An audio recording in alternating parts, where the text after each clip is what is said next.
कहानी की शुरुआत होती है वैसिली नाम के एक छोटे बच्चे से, जिसके दादाजी उसे स्नाइपर राइफल चलाने की ट्रेनिंग दे रहे थे। इस वक्त वो दोनों रशिया के एक ठंडे इलाके में थे, जहाँ वैसिली के दादा ने एक जगह अपने घोड़े को बांध दिया ताकि कोई भेड़िया उसका शिकार करने आए और वैसिली अपने निशाने से उसे मार गिराए। मगर जब वक्त आया तो वैसिली काफी घबरा गया और उसका निशाना चूक गया। उसकी इस गलती की वजह से उनका घोड़ा मारा गया। इसके बाद हम पहुंचते हैं साल 1942 में, जब दूसरा विश्व युद्ध शुरू होने वाला था। अब वैसिली बड़ा हो चुका था और वो रशियन फौज में शामिल होकर अपने साथियों के साथ नाजी जर्मन फौज का सामना करने जा रहा था। रशियन फौज एक ट्रेन के जरिए जर्मन्स के शहर जा रही थी। वहीं दूसरी ओर जर्मन फौज ने हिटलर के नेतृत्व में पूरे यूरोप पर कब्जा जमा लिया था। उन्होंने यूरोप के सारे तेल के कुएं कब्जा लिए थे। अब उनका अगला मिशन था रूस पर चढ़ाई करना, लेकिन उनकी सबसे बड़ी मुसीबत थी स्टालिनग्राड शहर। जर्मन फौज को सबसे पहले इस शहर में घुसकर इस पर कब्जा करना होगा। इधर रशिया के फौजी भी जल्द ही स्टालिनग्राड शहर में पहुंच गए। तब रशियन कमांडर्स ने फौजियों को हुक्म दिया कि अगर किसी ने भी अपना फर्ज छोड़कर युद्ध से भागने की कोशिश की तो उनके साथी ही उन्हें मार डालेंगे।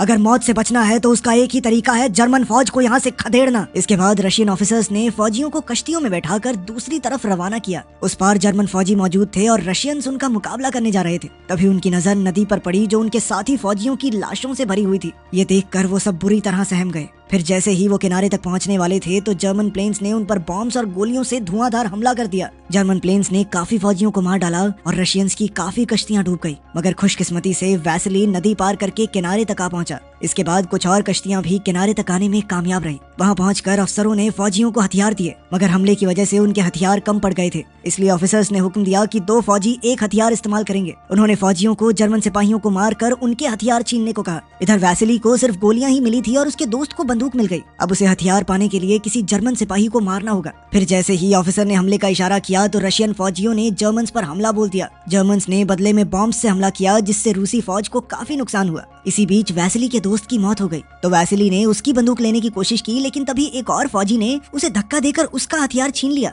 इसी दौरान जर्मन फौज रशियंस पर भारी पड़ रही थी, इसलिए उन्होंने जान बचाकर भागने का फैसला किया। मगर वापस मुड़ते ही उनके ऑफिसर्स ने उन पर गोलियां चला दी, क्योंकि वो युद्ध छोड़कर भाग आए थे। आखिरकार युद्ध खत्म होने के बाद जर्मन फौज ने स्टालिनग्राड पर कब्जा कर लिया और अब पूरा शहर रशियन फौजियों की लाशों से भरा हुआ था। चील कौवे उन्हें नोच नोच कर खा रहे थे। तभी वहाँ एक गाड़ी तेजी से आई तो जर्मन फौजियों ने उस पर हमला कर दिया, जिससे वो गाड़ी पलट गई और एक रशियन आदमी बाहर निकला। उसका नाम डेनिलोव था और वो रशियन फौज को अखबार पहुंचाने का काम करता था। इससे पहले कि जर्मन फौजी उसे पकड़ते, वो तुरंत जाकर रशियन फौजियों की लाशों में छुप गया ताकि सबको लगे कि वो भी मर चुका है। जब जर्मन फौजी उसे ढूंढते हुए आए तो वो सभी लाशों पर अंधाधुंध गोलियां बरसाने लगे ताकि कोई भी गलती से जिंदा न बच जाए। खुशकिस्मती से डेनिलोव को एक भी गोली नहीं लगी, मगर लाशों की भयंकर बदबू की वजह से उसे उल्टी आ गई। अब डेनिलोव रेंग कर आगे बढ़ रहा था कि तभी उसकी नजर सामने खड़े एक जर्मन ऑफिसर पर पड़ी, जो उस वक्त नहा रहा था। अब उसने लाशों में से एक बंदूक उठाई और उसे मारने का फैसला किया, पर तभी अचानक लाशों में से एक जिंदा आदमी निकला, जो कोई और नहीं बल्कि वैसिली ही था। उसने डेनिलोव को ऑफिसर पर गोली चलाने से रोका, क्योंकि अगर उसने अभी गोली चलाई तो जर्मन फौज गोली की आवाज सुनकर वापस वहां आ जाएगी। वैसिली ने उसे एक मिसाइल गिरने का इंतजार करने को कहा, ताकि धमाके की आवाज में किसी को गोली की आवाज सुनाई ही न दे। साथ ही वैसिली ने उसे बंदूक में डालने के लिए गोलियां दी, मगर अब डेनिलोव को बंदूक चलाने से डर लग रहा था कि कहीं जर्मन फौजी गोली की आवाज न सुन ले। इसीलिए उसने अपनी बंदूक वैसिली को देकर जर्मन ऑफिसर को मारने को कहा। वैसिली ने बंदूक तो ले ली, पर तभी उसे एक गाड़ी आती दिखाई दी, जिसमें इस ऑफिसर की सुरक्षा के लिए फौजी आए थे। खैर, वैसिली ने मिसाइल का इंतजार किया और जैसे ही मिसाइल का धमाका हुआ तो उसने कमांडर पर गोली चलाकर उसे मार डाला। किसी को भी गोली की आवाज सुनाई नहीं दी और इसी तरह अगले धमाके की आड़ में उसने एक और फौजी को मार डाला। लेकिन तभी एक फौजी ने वैसिली को देख लिया तो उसने गिरते हुए उसकी तरफ एक बॉम्ब फेंका, मगर वैसिली ने उससे पहले ही उस पर गोली चलाकर उसे मार डाला। अब वहाँ आखिरी फौजी बचा था तो वो बाकियों को खबर करने के लिए दौड़ा, मगर वैसिली ने खड़े होकर बिना चूके उसे भी गोली मार दी। डेनिलोव उसकी निशानेबाजी और बहादुरी से काफी प्रभावित हुआ। फिर वो दोनों रशियन फौज के हेडक्वार्टर्स पर पहुंचे, जहां डेनिलोव ने अखबार में वैसिली के बारे में एक आर्टिकल लिखा, जिसमें उसने बताया था कि कैसे वैसिली ने 4 जर्मन फौजी और एक जर्मन कमांडर को मौत के घाट उतार दिया। ये देखकर वैसिली भी अंदर ही अंदर काफी खुश हुआ। तभी वहाँ रशियन लीडर स्टालिन का खास आदमी ख्रुश्चेव आया। वो रशियन कमांडर से काफी नाराज था, क्योंकि उसने रशियन सिपाहियों को जर्मन्स के हाथों मरने के लिए मौत के मुंह में धकेल दिया था। ख्रुश्चेव ने उससे कहा कि अगर स्टालिन को पता चला कि उसने रशियन फौजियों के साथ क्या किया है तो वो उसे कुत्ते की मौत मारेगा, इसीलिए बेहतर यही होगा कि वो चुपचाप यहाँ से भाग जाए। फिर जैसे ही ख्रुश्चेव कमांडर के ऑफिस से बाहर आया तो सभी फौजियों को गोली चलाने की आवाज सुनाई दी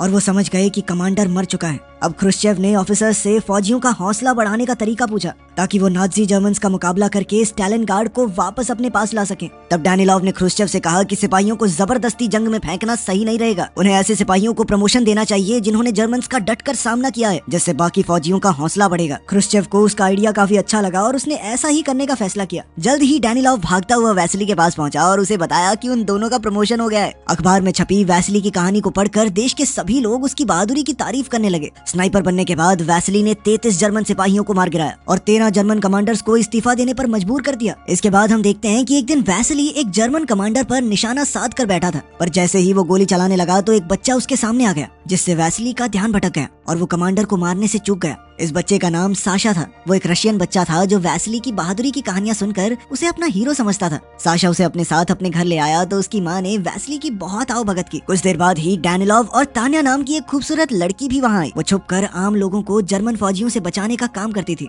वो साशा की पड़ोसन थी और जर्मन भाषा बहुत अच्छे से जानती थी। जब डैनिलॉव ने उसे पहली बार देखा तो तान्या पर उसका दिल आ गया, मगर तान्या वैसिली की बहादुरी के कारण उसे पसंद करती थी। खैर, इसके बाद हम जर्मन कमांडर को देखते हैं जिसने दुनिया के सबसे बेहतरीन स्नाइपर को इन्विटेशन भेजा था। उसका नाम था क्विन। जब क्विन वहाँ पहुंचा तो जर्मन मिलिट्री हेडक्वार्टर्स के कमांडर ने उससे मुलाकात की और उसे बताया कि एक रशियन स्नाइपर ने उनके कई सैनिकों को मार डाला। अब उसने क्विन से कहा कि जल्द से जल्द इस रशियन स्नाइपर को खत्म कर दो। क्विन तुरंत ही अपने काम पर लग गया, जिसके बाद ये खबर फैल गई कि एक जर्मन स्नाइपर ने जबरदस्त निशाने से 5 रूसी फौजियों को मार गिराया। वहीं दूसरी ओर वैसिली सो रहा था तो उसके दोस्त ने उसे जगाकर बताया कि स्टोरेज की जगह पर कोई परेशानी है। उसने वैसिली से कहा कि उन्हें बाहर जाकर इस मुसीबत का हल करना होगा। जब वैसिली 2 लोगों के साथ बाहर गया तो उसे खिड़की के पीछे एक आदमी सोता दिखाई दिया। उसने उस पर निशाना लगाकर गोली चला दी और अपने एक साथी के साथ उसे देखने गया। उसका दूसरा साथी अभी भी नीचे ही था, पर जैसे ही वो दोनों वहाँ पहुंचे तो उन्होंने देखा कि ये कोई आदमी नहीं बल्कि पुतला था। इसी दौरान एक जर्मन स्नाइपर ने नीचे वाली मंजिल पर रह गए उनके दोस्त को मार गिराया। तभी वैसिली की नजर जमीन पर पड़ी एक सिगरेट पर गई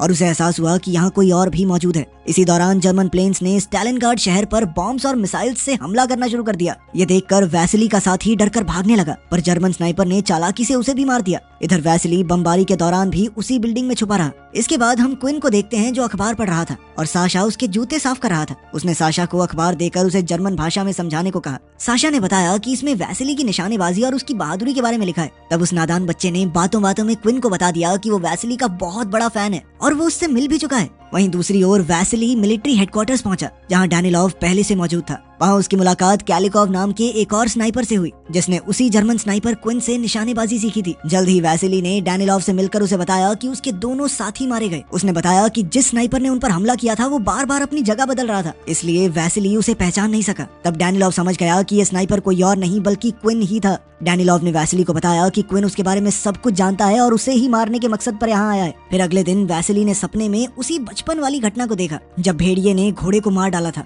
तभी अचानक कैलिकॉव ने उसे नींद से जगाकर बताया कि अभी उसने एक अंडरकवर स्नाइपर को देखा। अब वो दोनों देखने गए कि माजरा क्या है तो पता चला कि वहाँ दुश्मनों का हमला हुआ था, इसीलिए वो तुरंत बिल्डिंग से बाहर आ गए। उसी दौरान जर्मन फौजियों ने उन पर तीर चला दिए, पर खुशकिस्मती से वो बचकर भाग निकले। इसके बाद वैसिली ने सिग्नल की तारें काट डाली ताकि जर्मन फौजी हेडक्वार्टर्स में फोन करके और फौजियों को ना बुला सकें। फिर वो एक जगह से दूसरी जगह भाग रहे थे कि तभी उनकी नजर एक जर्मन फौजी पर पड़ी जो सिग्नल की तार ठीक करने की कोशिश कर रहा था। लेकिन ये कोई जर्मन फौजी नहीं, उनका ही एक साथी था जिसे क्विन ने पकड़कर जर्मन फौज के कपड़े पहनाकर इस काम पर लगाया था। और कैलिकॉव ने गलती से अपने ही एक साथी को मार डाला क्योंकि उसे लगा कि वो जर्मन सिपाही है। अब कैलिकॉव और वैसिली फिर से अपनी जगह बदलने वाले थे, पर उससे पहले उन्होंने ये देखा कि क्विन आसपास तो नहीं है, तो उन्होंने एक प्लान बनाकर अपने हेलमेट निकाल लिए ताकि क्विन हेलमेट पर निशाना लगाए और वैसिली को उसकी लोकेशन का पता चल जाए। लेकिन क्विन ने उस पर गोली नहीं चलाई तो उन्हें लगा कि क्विन आसपास है ही नहीं। अब जैसे ही वो लोग दूसरी जगह पर कूदे तो क्विन ने कैलिकॉव को मार गिराया और वैसिली जैसे तैसे अपनी जान बचाकर हेडक्वार्टर्स में लौट आया। उसने डैनिलॉव से कहा कि वो क्विन को नहीं मार सकता क्योंकि वो उससे बहुत बेहतर स्नाइपर है, मगर डैनिलॉव ने उसे हौसला देकर कहा कि वो क्विन के बारे में उसे पूरी खुफिया जानकारी लाकर देगा। ये सुनकर वैसिली को थोड़ा हौसला तो आया। वहीं दूसरी तरफ क्विन ने उस छोटे बच्चे साशा को मिठाइयां देकर उससे वैसिली के बारे में सारी जानकारी इकट्ठा कर ली। इसके बाद क्विन चुपचाप उस बिल्डिंग में पहुंच गया जहां वैसिली आने वाला था और वहीं छुपकर उसका इंतजार करने लगा। इधर वैसिली भी इतना तो समझ ही चुका था कि क्विन छुपकर उस पर हमला जरूर करेगा, इसीलिए वो वेंटिलेशन पाइप्स के जरिए आगे बढ़ने लगा। तभी क्विन को पाइप्स में से आवाज सुनाई दी तो उसने अंदर जो भी है उसके बाहर आने का इंतजार किया। जैसे ही वो बाहर आए तो क्विन ने वैसिली के साथी को मार डाला और वैसिली किसी तरह बचते हुए एक इंजन के पीछे छुप गया। साथ ही हड़बड़ाहट में उसके हाथ से बंदूक छूट गई। उसने अपने जख्मी साथी को हेडक्वार्टर्स वापस लौट जाने को कहा। फिर उसने एक चाकू को रस्सी से बांधकर अपनी बंदूक वापस खींचने की कोशिश की, पर उसी पल अचानक क्विन ने गोली चलाकर उसकी रस्सी के ही 2 टुकड़े कर दिए। उसी समय जर्मन आर्मी के प्लेन्स ने वहां बम धमाके शुरू कर दिए, जिस वजह से बिल्डिंग में चारों ओर से कांच गिरने लगा। उनमें से एक कांच में वैसिली की झलक दिखाई दे रही थी तो क्विन उस पर ध्यान से नजर रखने लगा।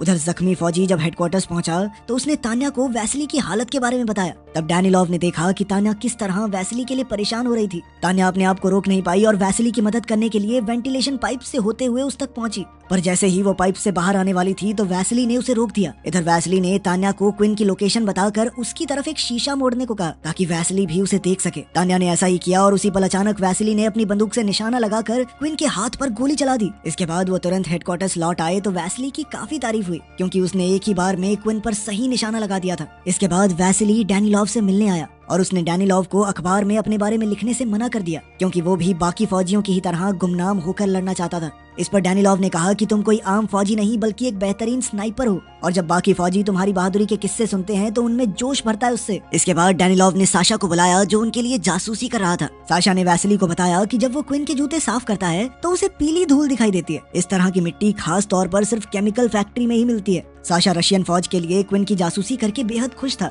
मगर वैसिली को डैनिलॉव पर गुस्सा आया कि ये तो छोटा बच्चा है, इसे तो नहीं पता, तू इसकी जान खतरे में क्यों डाल रहा है। खैर बाद में साशा वैसिली को उस केमिकल फैक्ट्री में लेकर गया जहाँ क्विन जाया करता था। जल्द ही वैसिली लाशों के ढेर में छुपकर क्विन का इंतजार करने लगा, मगर थोड़ी देर बाद वो वहीं सो गया। इस दौरान क्विन बिल्कुल उसके सामने से गुजर गया, मगर वैसिली क्या करता, वो तो सो रहा था। वहीं दूसरी ओर जर्मन फौज ने शहर पर हमला बोल दिया था। एक जर्मन फौजी मर चुके फौजियों के पर्स चुरा रहा था तो अचानक क्विन की नजर लाशों में पड़े वैसिली पर पड़ी। उसने वैसिली पर गोली चलाने की कोशिश की लेकिन वो सिपाही उसके निशाने के बीच आ गया। बाद में जर्मन फौज ने उस चोर को पकड़ लिया। उन्हें चोर के पास वैसिली का पर्स मिला था जिसका मतलब ये था कि वो पहले ही मर चुका है। जिसके बाद अब क्विन के यहाँ रहने का कोई मकसद नहीं था तो कमांडर ने उसे अपने बैग पैक करने को कहा। वहीं दूसरी ओर जब रशियन कमांडर को वैसिली की मौत की खबर मिली तो वो बौखला उठा, पर तभी डैनिलॉव ने आकर उसे समझाया कि वैसिली अभी जिंदा है। कमांडर ने कहा कि अगर फौज तक वैसिली की मौत की झूठी खबर भी पहुंच गई तो उनकी हिम्मत टूट जाएगी। इसलिए कमांडर ने डैनिलॉव को अखबार में वैसिली की तस्वीर छुपाने का हुक्म दिया। इसके बाद हम देखते हैं कि डैनिलॉव ने तान्या से कहा कि वैसिली हेडक्वार्टर्स में वापस नहीं लौटेगा। तो तान्या ने पूछा कि ऐसा क्यों, मगर डैनिलॉव ने उसे ये नहीं बताया कि वैसिली ने ही अपनी मौत की खबर फैलाई है। और तान्या ने जब थोड़ी देर बाद जर्मन रेडियो पर वैसिली की मौत की खबर सुनी तो वो बहुत ज्यादा परेशान हो गई। वहीं दूसरी ओर क्विन साशा से अपने जूते साफ करवाने गया तो साशा वैसिली की मौत की खबर सुनकर रो रहा था, लेकिन क्विन ने उसे समझाया कि रो मत बच्चे, वो जिंदा है अभी। खैर फिर उसने साशा से कहा कि अभी तो तुम घर चले जाओ, कल सुबह ट्रेन के टाइम पे आ जाना। और कुछ देर बाद ही साशा ने ये ट्रेन वाली खबर डैनिलॉव तक पहुंचा दी। फिर अगली सुबह वैसिली भी ट्रेन स्टेशन पहुंचा तो उसे तान्या दिखाई दी। वैसिली उसे देखकर चौंक गया और पूछा कि तुम्हें कैसे पता मैं आऊं, जिस पर तान्या ने बताया कि मुझे तो साशा से पता चला। तान्या ने भावुक होकर कहा कि जर्मन रेडियो पर तुम्हारी मौत की खबर चल रही थी, पर मैं जानती थी कि तुम जिंदा हो। इसके बाद वो दोनों एक दूसरे के करीब आ गए। उधर साशा वैसिली से मिलने ट्रेन स्टेशन पहुंचा पर क्विन पहले ही उसका इंतजार कर रहा था। क्विन ने हिसाब लगा लिया था कि ये बच्चा रशियन जासूस है। कुछ ही पलों में तान्या ने अपनी दूरबीन से इतना खौफनाक मंजर देखा कि उसके रोंगटे खड़े हो गए। उसने देखा कि उस मासूम बच्चे की लाश बुरी तरह से एक पाइप से लटक रही थी। वो समझ गई कि क्विन ने ही उसे मारा होगा। साशा की मौत से तान्या को गहरा सदमा लगा, मगर वैसिली ने उससे वादा किया कि वो क्विन को मारकर साशा की मौत का बदला जरूर लेगा। इसी दौरान जर्मन फौजी शहर में आ घुसे तो रशियन फौजियों ने साशा की मां को कश्ती में बैठाकर नदी के उस पार जाने को कहा, मगर उसकी मां कहने लगी कि वो अपने बेटे के आने से पहले कहीं नहीं जाएगी। तब डैनिलॉव ने उसे झूठ कह दिया कि साशा रशिया को धोखा देकर जर्मन फौज में शामिल हो गया है, पर उसने ये नहीं बताया कि साशा की मौत हो चुकी है। इसके बाद जब वो सब भाग रहे थे तो एक मिसाइल सीधा तान्या के पास आ गिरी और वो बुरी तरह जख्मी हो गई। तब साशा की मां तान्या को एक कश्ती में ले गई ताकि वो हॉस्पिटल में उसका इलाज करवा सके, और उस बेचारी ने अपने मर चुके बेटे के लिए एक नोट छोड़ा कि उस पार जा रही हूँ, जैसे ही मौका मिले तो तुम भी नदी पार करके उधर आ जाना। वहीं दूसरी ओर डैनिलॉव वैसिली के पास पहुंचा जो ट्रेन स्टेशन पर क्विन का इंतजार कर रहा था। डैनिलॉव ने उसे खबर दी कि तान्या की मौत हो चुकी है, जिस पर वैसिली फूट फूट कर रोने लगा। इसके बाद डैनिलॉव ने क्विन को ढूंढने के चक्कर में अपनी जान की बाजी लगा दी ताकि बाद में वैसिली उसे मार सके। क्विन को तो लगा कि उसने वैसिली को मार दिया है, इसीलिए वो नीचे चेक करने लगा, लेकिन तभी उसने देखा कि वैसिली सामने से उस पर बंदूक ताने खड़ा था। अब क्विन अपनी मौत के लिए तैयार हो गया और उसने मरने से पहले वैसिली की बहादुरी के लिए उसे सैल्यूट किया। आखिरकार वैसली ने उसे मार डाला